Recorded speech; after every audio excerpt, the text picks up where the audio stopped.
All right, strap yourselves in because this time we're going deep into one of the most notorious haunted locations in America, the Sallie House. I mean, you've probably heard the rumors, right? Maybe seen some spooky YouTube videos. But we're going way deeper. We've got a whole bunch of sources here, from firsthand accounts, from paranormal investigators to TV show episodes even, some skeptical takes on the whole thing. Yeah, what I find fascinating is the Sallie House isn't just some dusty old legend, It's become this sort of cultural touchstone for our fascination with the paranormal. Yeah. And we're going to sort of explore why this place, out of all the allegedly haunted spots out there, has captured our collective imagination. Yeah, right. I mean, it's in Atchison, Kansas, built in the late 1800s. And from what we've gathered, things have been pretty unsettling there for a long time. But is it a mischievous ghost? The demonic entity? Or just an old house playing tricks on us? I guess we'll find out. The real mystery of the Sallie House, for me, is how these different interpretations collide. You've got believers and skeptics, paranormal investigators with all their gadgets, and then just everyday people who've had experiences they just can't explain. It's a microcosm of how we as humans deal with the unknown, Totally. So the story that really put the Sallie House on the map revolves around this little girl named Sallie. Legend has it she died during a botched appendectomy right there on the doctor's kitchen table. Yeah, it's a pretty chilling story, no doubt, but it's worth noting that there's no historical record of a girl named Sallie living in Atchison during that time. A researcher actually dug into the local archives and came up empty-handed. So I raised the question, where did this widely accepted story come from? Whoa. So right off the bat, we've got a mystery within a mystery. But here's where things get even weirder.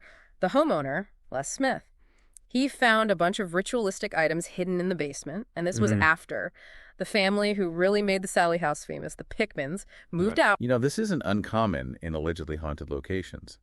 Many times there's this connection to earlier practices, whether it's folk magic, or in this case, something maybe a bit darker. It makes you wonder about the energy residue left behind and how it might connect to the paranormal activity reported over the years. Okay, yeah, now those ritualistic items are really starting to creep me out. And speaking of creeped out, we have to talk about the Pickman family. They're kind of the stars of the Sallie House story, right? Tony and Deborah Pickman, they experienced some seriously intense phenomena during their time living there. Yeah, what struck me about their story wasn't just the individual events, but the escalation. It started subtly, with toys mysteriously moving in a circle, witnessed first by Deborah's sister, Karen, and then by Tony's brother, who even managed to capture a photo of it, complete with this strange light anomaly. Hold on, wait, a photo? That's not just someone's word, that's actual evidence. Okay, now I'm getting goosebumps. Oh, yes, and that photo is one of the key pieces of evidence that keeps people debating the Sallie House to this day. Even if you're skeptical, you have to admit it's a pretty eerie image. Absolutely. But it didn't stop there, right? Right. Things got a lot scarier for Tony after that. Indeed. Yeah. Shortly after the toy incident, Tony found 3 deep scratches on his back, seemingly out of nowhere. And this is where the psychological element of the Sallie House really comes into play. Deborah, for the most part, thought Sallie was harmless, maybe even playful. But Tony, on the other hand, he was becoming increasingly terrified. I mean, wouldn't you be? Scratches appearing out of thin air. That's not just a creaky floorboard. That's something else entirely. But wait, Deborah felt Sallie was harmless. If it's the same entity messing with Tony, what's going on there? Is it picking up on his fear and, amplifying it? That's a really interesting question, and it speaks to this larger debate in paranormal research. Is the entity itself malevolent, or is it reflecting the energy of the people interacting with it? Okay, yeah, that's a good point. But it's not like those scratches were the end of it, right? Unfortunately, no. The scratches were just the beginning. Tony was later physically pulled out of bed by an unseen force and woke up with even deeper, blistering scratches on his arm. Now, this is where I start getting chills. If whatever is in that house can actually physically harm someone, what are we dealing with here? It's not just messing with toys anymore. It's getting aggressive. And this is where Tony's experiences take a really dark turn. He began to experience these intense feelings of hatred towards Deborah, feelings he attributed to the entity's influence. This is a recurring theme in these alleged demonic hauntings.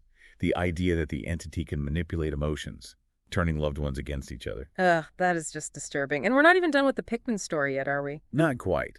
The climax of their experience came when Tony had this vision of Deborah being hurt. And that was their breaking point. They decided to move out. Even though they were expecting a child, that's how terrified they were. Wow, they actually left their home because of this. I mean, you hear about people feeling uneasy, or creeped out in haunted houses, but to actually uproot your life like that, that speaks volumes about how terrifying their experience must have been. But even after moving out, they still had some spooky encounters, right? Yes, and this is what makes the Sallie House so intriguing. It raises the question, are these hauntings location-specific? Or can they attach themselves to people and follow them? Because even after escaping the house, the Pickmans continued to experience strange occurrences. It's a difficult line to draw. It really makes you think, doesn't it? Like, do these energies linger? Or is it the trauma of the experience that continues to haunt them? Yeah. The human mind is a complex thing. No kidding. And the Pickmans aren't the only ones who've had unsettling encounters in the Sallie House. We've got a whole bunch of accounts from paranormal investigators, some who went in as believers, others as total skeptics. Right. And their experiences are just as bone-chilling. What's fascinating to me is that despite their different approaches and beliefs, there are these recurring themes in their stories. It suggests that there might be something objectively affecting people within the house. Something that transcends individual perception. Right. Like you can chalk up one or two spooky incidents to coincidence. Or an overactive imagination. Yeah. Right? But when you have multiple people, Yeah. some who didn't even believe in ghosts before stepping foot in the house, reporting similar experiences, that's when it gets hard to ignore. Exactly. It's like the house itself is this catalyst, bringing these experiences to the surface, whether you're expecting them or not. Okay, so let's talk about some of these shared experiences. A lot of investigators, regardless of their background, report feeling intense dread and nausea the moment they enter the house. Almost like a physical reaction to the energy there. Yes, and those subjective feelings are often coupled with readings from their equipment, EMF meters, for example, which measure electromagnetic fields, tend to go haywire around a particular stuffed dog in the house. Wait, a haunted stuffed dog? Okay, come on now, that's just playing dirty. It makes me wonder, if objects can become vessels for these energies, what else in that house could be holding on to something? It's a chilling thought, isn't it? It challenges our understanding of what can be haunted. It's not just the building itself, but maybe the objects within it, carrying the weight of past events or emotions. Definitely gives a whole new meaning to spring cleaning. But the stuffed dog isn't the only source of weirdness, is it? There are those classic haunted house sounds too, right? Oh, absolutely. Investigators have captured all sorts of unexplained noises on audio and video, footsteps, knocking, doors opening and closing. And it's not just the sounds themselves, but the context. These sounds often occur in response to questions or actions, suggesting some kind of intelligent interaction. Okay, see, now that's what freaks me out. Random noises, maybe. But something responding to you, that's a whole different ballgame.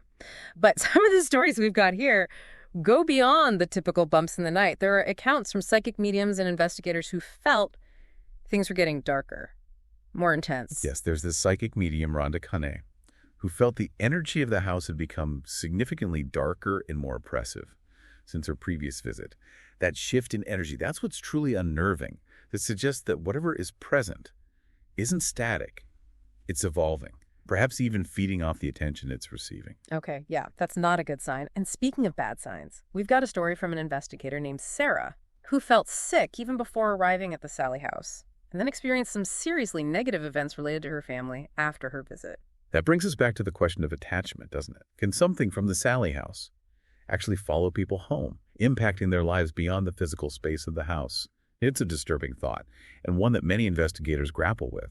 Right, it's like bringing home a really bad souvenir.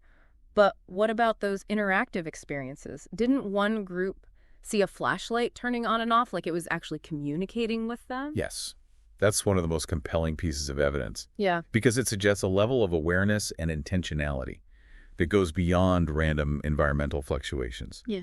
If it was truly responding to their questions, that implies something more than just residual energy. Totally. It's like, is it just messing with them? Or is it trying to communicate something? And then there are those reports of this dark mass or shadow moving through the house, almost like an unseen entity was observing them. And this, of course, connects to those demonic theories surrounding the Sallie House, which we'll explore in a bit. A shadowy presence is often associated with malevolent entities. Okay, so we've got shadows, sickness, a haunted stuffed animal. It's like a paranormal buffet of creepiness. But you know what really struck me is that even the skeptics who went to the Sallie House didn't come out unscathed. We've got a story about the host of a show called Decoding the Unknown, who was pretty vocal about not believing in ghosts, But after visiting the basement, guess what? He found 3 scratches on his arm, just like Tony Pickman. Yep.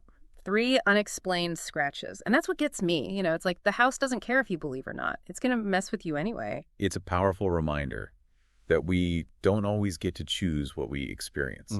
Sometimes these things intrude on our lives. Yeah. Regardless of our beliefs or expectations. Absolutely. So we've got all these creepy experiences, possible demonic entities lurking in the shadows. But before we get too carried away, let's take a step back and consider the skeptical viewpoints, because there are other explanations for what's going on in the Sallie House, right?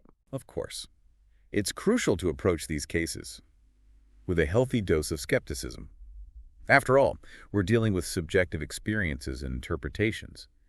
It's possible that some of these events could be explained by natural phenomena, like drafts causing doors to slam, or faulty wiring making lights flicker. Yeah, old houses can be pretty tricky that way. And, you know, I've heard skeptics say that some of these investigators might be experiencing the power of suggestion. Like, they've heard all the stories, they're expecting something to happen, and their minds kind of fill in the blanks. That's a valid point. Our minds are incredibly powerful, and they could definitely influence our perceptions.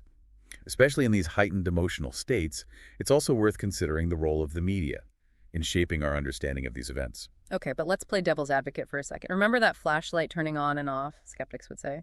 Old wiring, maybe a loose bulb.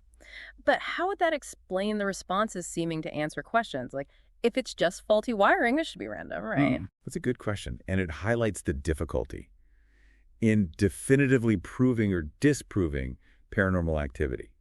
There's always room for interpretation and debate, and we can't forget about the possibility of embellishment or even fabrication, particularly in the world of TV shows and YouTube channels.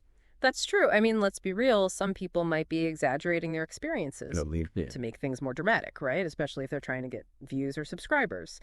So it's a complex web of possibilities, isn't it? Natural explanations, the power of suggestion, maybe even some good old-fashioned storytelling for entertainment. It is indeed. And that's why the Sallie House continues to fascinate us. It's a puzzle with no easy solutions, a place where belief and skepticism collide. And ultimately, it's up to each of us to weigh the evidence, consider the different perspectives, and decide what we believe. Right. And sometimes, even after all the research and analysis, the best answer is simply, we don't know. But, you know, that's okay. The mystery is part of what makes it so compelling. But we've been dancing around the elephant in the room, haven't we? That whole demonic entity thing. That's where things get really dark. Yes, and that's where we need to tread carefully. The demonic theories surrounding the Sallie House are certainly the most disturbing, and they often go hand in hand with the alleged satanic rituals that took place in the basement. We've got to remember that those ritualistic items Les Smith found weren't just your average Halloween decorations. Yeah, those items definitely hinted at something more sinister going on. And that brings us to the theory that those rituals might have actually opened a portal, allowing something darker to enter the house.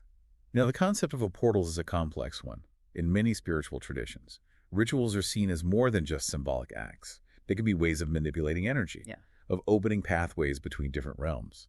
Okay, so we're not talking about like a literal doorway that you can walk through. It's more about a weakening between worlds, a place where the veil is thin. That's pretty terrifying if you think about it. It is, and this ties into the idea that the Sallie House isn't just haunted by the energy of past events, but by something that has crossed over from somewhere else. Something malevolent. Okay, I am officially creeped out.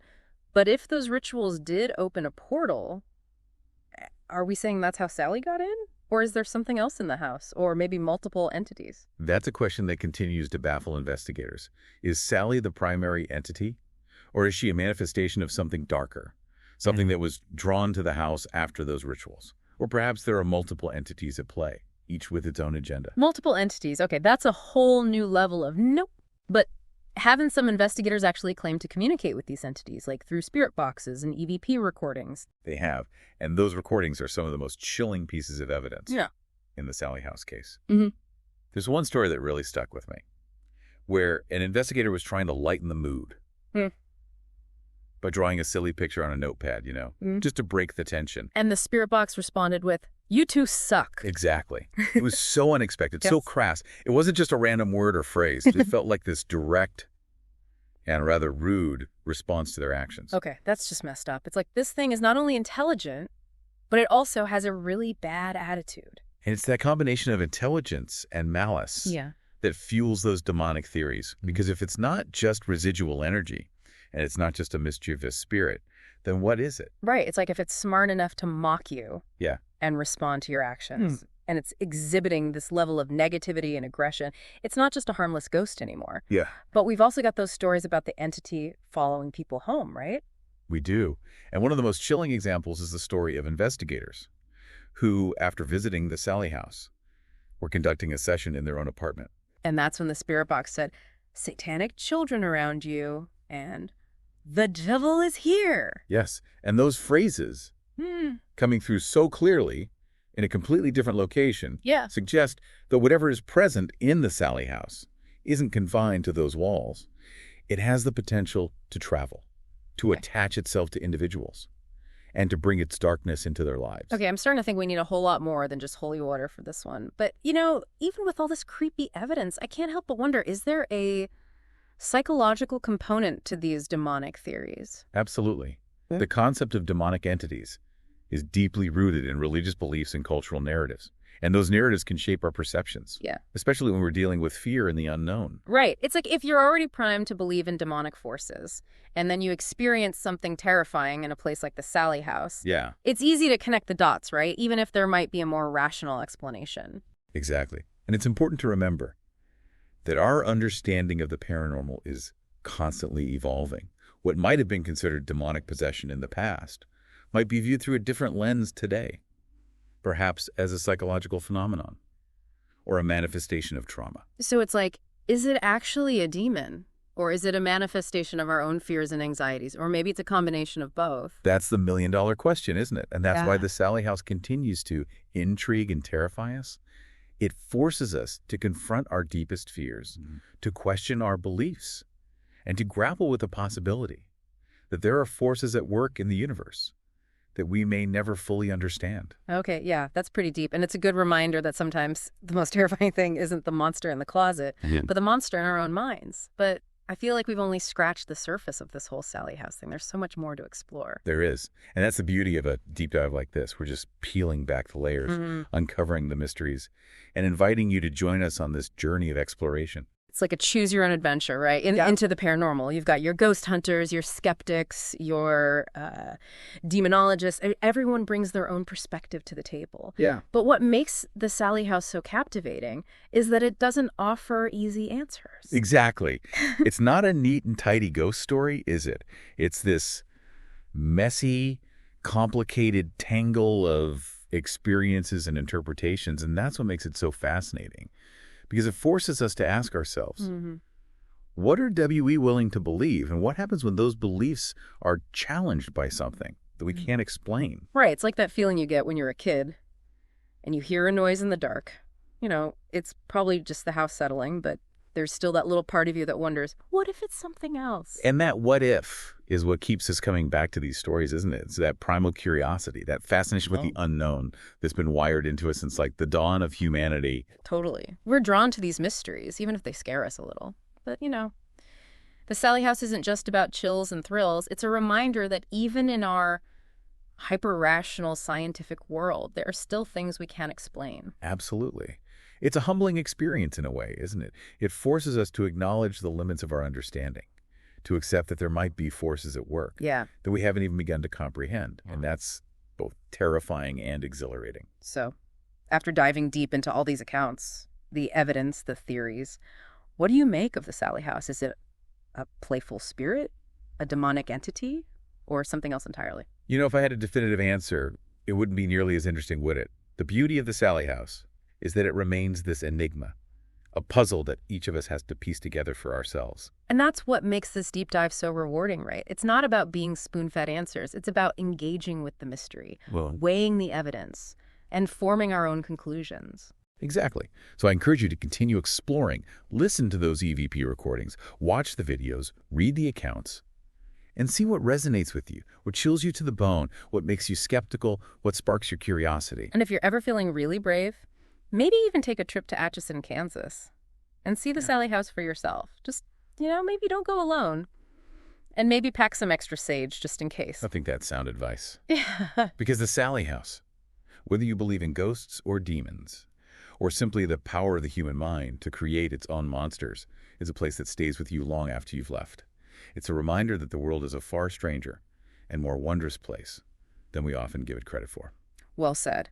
And on that thought-provoking note, we're going to wrap up this deep dive into the Sallie House, but the conversation doesn't have to end here. What are your thoughts on the Sallie House? Share your theories, your experiences, your questions. We're all ears. Until next time, keep exploring the mysteries, keep asking questions, and remember, sometimes the most fascinating discoveries are the ones that leave us with more questions than answers.